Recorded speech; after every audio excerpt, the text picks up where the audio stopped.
Hi, welcome back to Alberta Unfiltered. I'm Marilyn Burns, the host.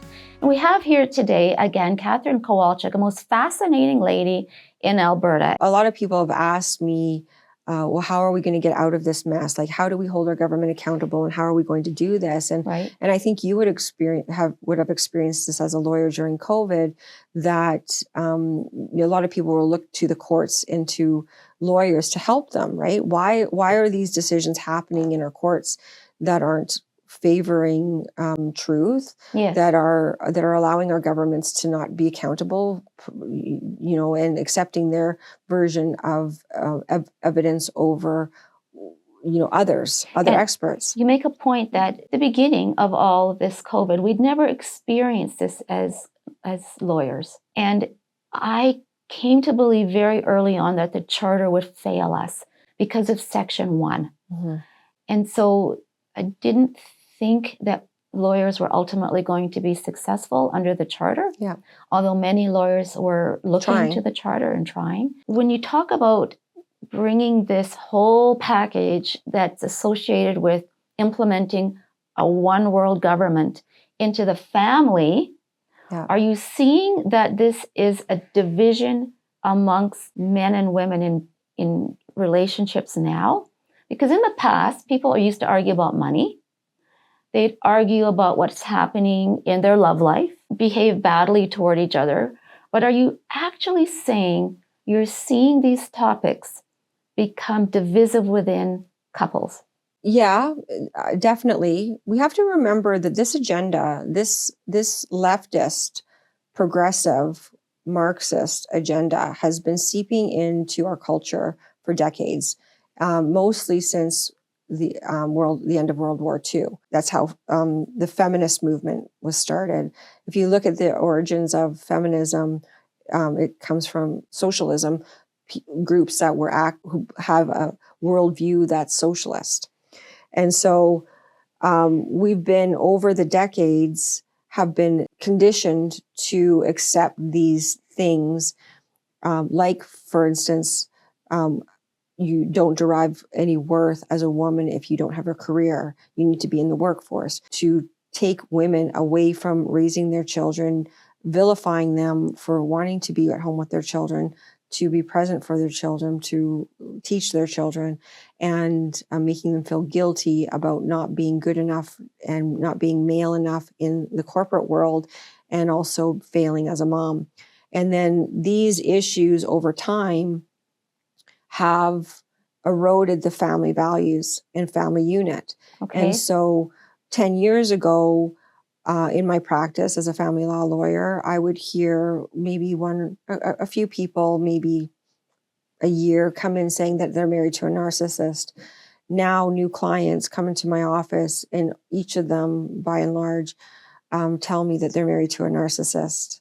And I say to them, you know what, that doesn't surprise me, because we are teaching people how to become narcissists every day in our culture.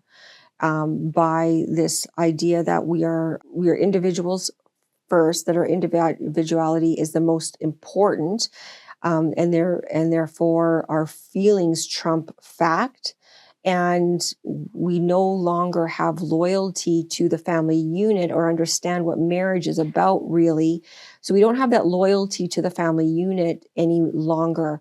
And so when we've removed God and the idea of God from the family, when we commodify the institution of marriage, and we do not instill within our children the importance of such basic principles that you find in Christianity, like honoring thy mother and thy father, we are witnessing in real time this breakdown of values within our society, and our education system with our children. The people that we entrust our children to every day are the biggest perpetuators of this worldview that is destroying the family and destroying our culture and destroying our society.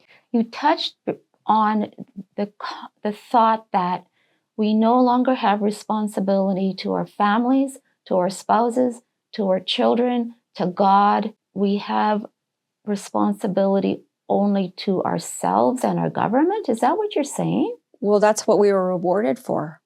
That's what we're rewarded for, being responsible only for ourselves, only to our government, to heck with our spouses, to heck with our children, That's right. to heck with anybody else in our society.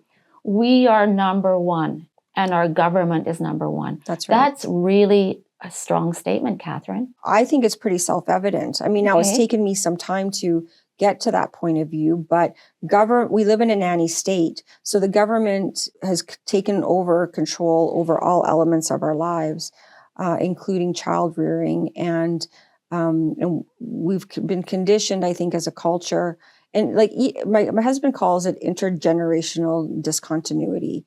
Because that's interesting. That's an interesting intercultural say that again? Intergenerational discontinuity. Discontinuity. Because with every generation, when we do not foster, when we don't revere and teach and emulate these values with our children in each decade, in each generation, we lose the memory to our heritage and to the values by which this nation in Alberta were founded.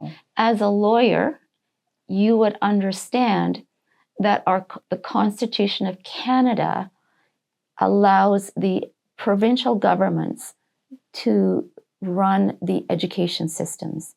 And so is it fair to say that you're saying the responsibility to make the values change lies with the Alberta government? It does. We need to stand for something as a society. Yes. We all have a worldview. A worldview is the, bedrock of any society. And right now we're having these clash of worldviews. On one hand, we have people like myself who firmly believe that this progressive agenda is dangerous and is eroding family values and destroying our nation. And then you have others who believe that it's the best thing on earth and they want the government to have more control over their lives, right? They don't mind that because they see it as an act of charity. I'm here to help everybody, socialism, right? I'm here of course, I don't want people in PEI to suffer. Of course, we should give them more in our transfer payments, all these sorts of things, right? But we're having a clash. You've connected the dots really well for us in many ways. So I really appreciate that. And thank you for being here. Thank you for being with us today on Alberta Unfiltered with Katherine Kowalchuk. If you like what you're hearing, like, subscribe, and please share. We'll talk to you again. Thank you. From the mountains to the